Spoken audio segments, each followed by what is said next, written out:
নমস্কার বন্ধুরা, আজকে আমরা দেখে নেব যে পিএফ অ্যাডভান্স নিজেরটা নিজে কীভাবে অ্যাপ্লাই করবেন। আমরা জানি অনেকেই এই অ্যাডভান্স অ্যাপ্লাই করতে গিয়ে নানা রকম সমস্যার সম্মুখীন হন। নানা রকম সাইবার ক্যাব বা কোথাও গেলে পিএফ অ্যাপ্লাই করতে নানা রকম চার্জ করে থাকে। কেউ 100, 200, 500 যার যেমন ইচ্ছা হয়। কিন্তু আপনারা যদি আমার এই প্রসেস ফলো করেন, নিজেরটা নিজে পারবেন, কাউকে 1 টাকাও দেওয়ার দরকার নেই, নিজের প্রবলেম নিজে সলভ করতে পারবেন। চলুন শুরু করা যাক। প্রথমে আমরা লগ ইন করে নেব।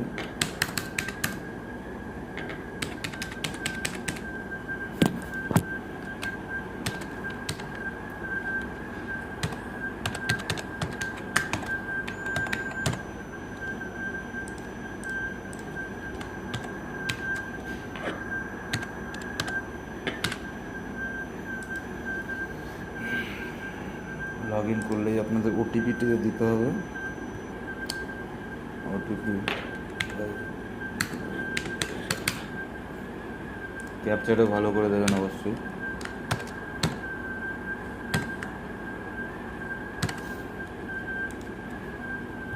আমরা লগ ইন করার পরে এরকম একটি পেজ সামনে আসবে। ওখানে দেখুন ওপরে আছে home view, manage account, online service. আর এটা সবার প্রথম অ্যাপ্লাই করার সময় আপনার ব্যাংকের পাসবইয়ের নম্বর যদি মনে থাকে বা বেটার, বা সামনে পাসবইটা অবশ্যই রাখবেন। এখানে গেলে ক্লেম অপশানে যাব, দিয়ে দেখুন এখানে অ্যাকাউন্ট নম্বর আছে। অ্যাকাউন্ট নম্বরটা অবশ্যই যেটা লিঙ্ক আছে আপনার সেই অ্যাকাউন্ট নম্বরটাই দেবেন।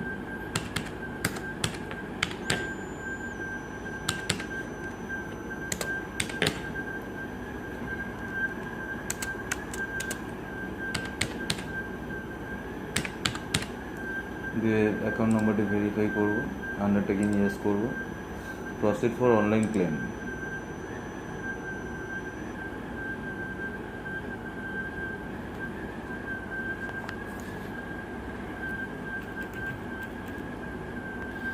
তারপর দেখবো আমাদের সামনে ঠিক এরকম একটি পেজ আসবে। আমরা পিএফ অ্যাডভান্স ক্লেম করতে পারবো। এই ক্ষেত্রে আপনার ফার্স্ট সার্ভিসটা কার কাছে করছেন, লাস্ট প্রেজেন্ট এমপ্লয়ি বা পাস্ট এমপ্লয়ের কাছ থেকে সিলেক্ট করে নিতে হবে।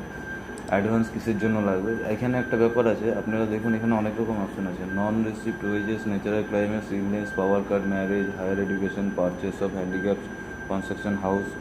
আপনাদের যদি কারো 5 বছর সার্ভিস হয়ে গিয়ে থাকে, এখন আপনাদের যেই অ্যামাউন্ট আছে ফুল অ্যামাউন্ট আপনাদের লাগে, সেক্ষেত্রে আপনারা কনস্ট্রাকশন অফ হাউসটা অবশ্যই সিলেক্ট করবেন।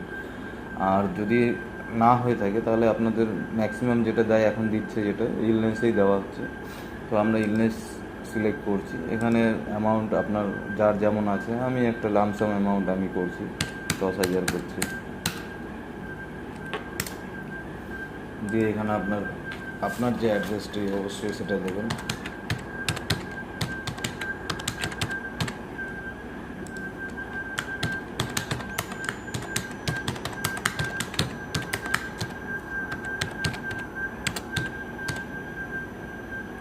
স্টেট সিলেক্ট করবেন। এটা সিলেক্ট করলে আপনার এখানে ডিস্ট্রিক্ট অপশান আসবে। আমার পশ্চিম মেদিনীপুর, যার যেটা হয়ে থাকে সেটা দেবেন। আমার খড়গপুর সিটি। পিনকোড দেবেন। দিয়ে দেখুন এখানে একটা আন্ডারটেকিং আছে, সেটা করে গেট আদার ওটিপি করতে হবে আপনাকে। করলে আপনার ওটিপি আসবে। ওটিপি ভ্যালিডেট করবেন।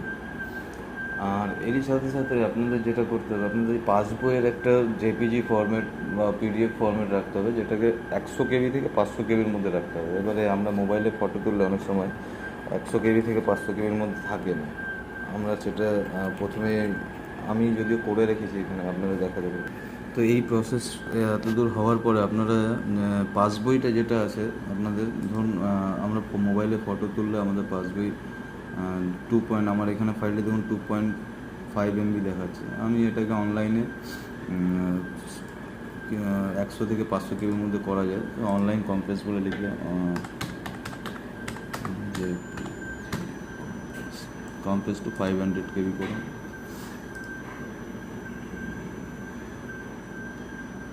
এখন এখানে আমি ফাইলটাকে সিলেক্ট করে নেবো, যেখানে আছে আমার ফাইলটা এখানে আছে।